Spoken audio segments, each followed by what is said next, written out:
Hello to SLT campers. I hope you're either have had, or will have an absolutely fantastic weekend together. Nobody else is going to, so I will. I'm going to thank you for giving up your time yet again this weekend.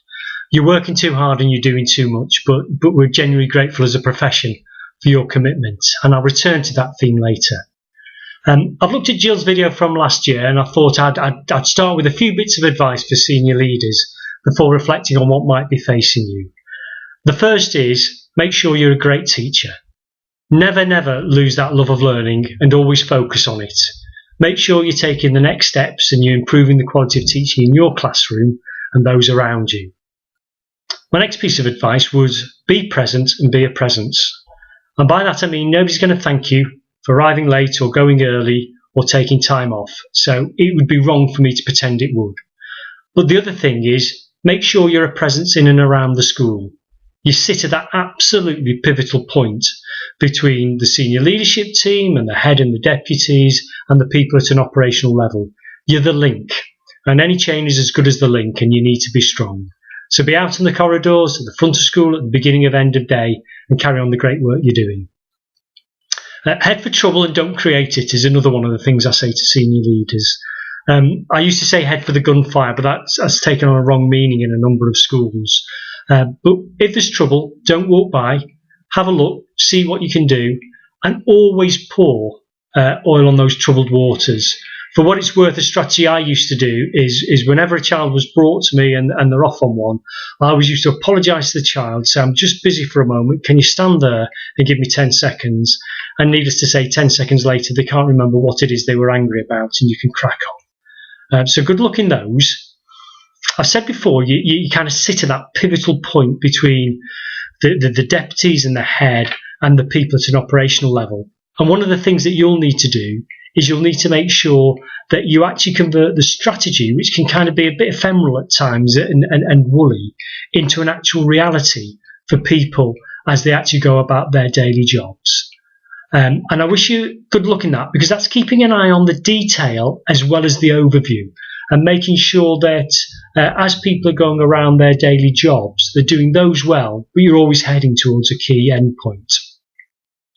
Most difficult piece of advice I've got for you is to publicly support and privately challenge. I've no doubt you've walked out of senior leadership team meetings, we probably all have, where you think, oh, that is an absolutely diabolical decision. But the challenge for us all is that you've actually got to make that decision and implement it as if it was your own. And if you feel it's wrong, don't leave the head looking like a wally. They can do that of their own accord. But actually go back in and privately chat to them and say, I just wanted to share these concerns with you, whilst being clear that you'll support the actual line that is being given. The landscape's changing, and for the past 14 years, I've been a head at St Mary's, which was an 11 to 18 school, and latterly an executive head of an 11 to 18 school, St Mary's, and also a Catholic primary. I'm now an executive director of a multi-academy trust, which basically means at the minute I'm confused. But what it is, I'm actually leading a group of head teachers. There's 3 of us in terms of the new head at St Mary's, 11 to 18 school, and 2 primary heads. And we work together as a leadership team. And I think that that's one of the things for you to look at and think about. Because by 2020, when I hope many of you will be heads, and it is, as Vic Goddard would say, the best job in the world, or if you're appointed before 2020 and maybe you're hitting your prime, the kinds of headship that will be available will be very different and will require people to work both at a school level leading there and at a system level. And you may well find that you've got more career choices than many heads have currently. But also, and I started making this prophecy in the summer, I don't think Ofsted are going to be around in their current format in 3 to 5 years. At least I hope they won't, because if they do, it's going to be a disaster. We needed Ofsted and we deserved Ofsted when they came on the scene in 1992, because we didn't take accountability seriously. But we now need to move to a situation of peer accountability, and you will be the torchbearers and the torch holders for that. Hold each other to account, because we all want the very, very best that we can for our young people. Over this weekend, loads of people will give you advice and lots of people will give you new ideas. This is my challenge, going back to the fact that you're working too hard already. how many of those ideas are a 9 or a 10 out of 10? They have to actually be implemented, and it's critical.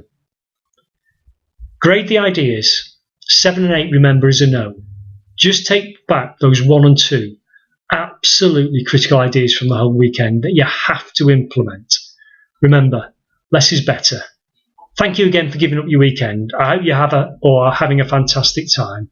And just in case you're wondering who the hell I am, I sometimes blog as Leading Learner and I tweet out as @Leading Learner. And it'd be great to connect online in social media. Bye-bye now.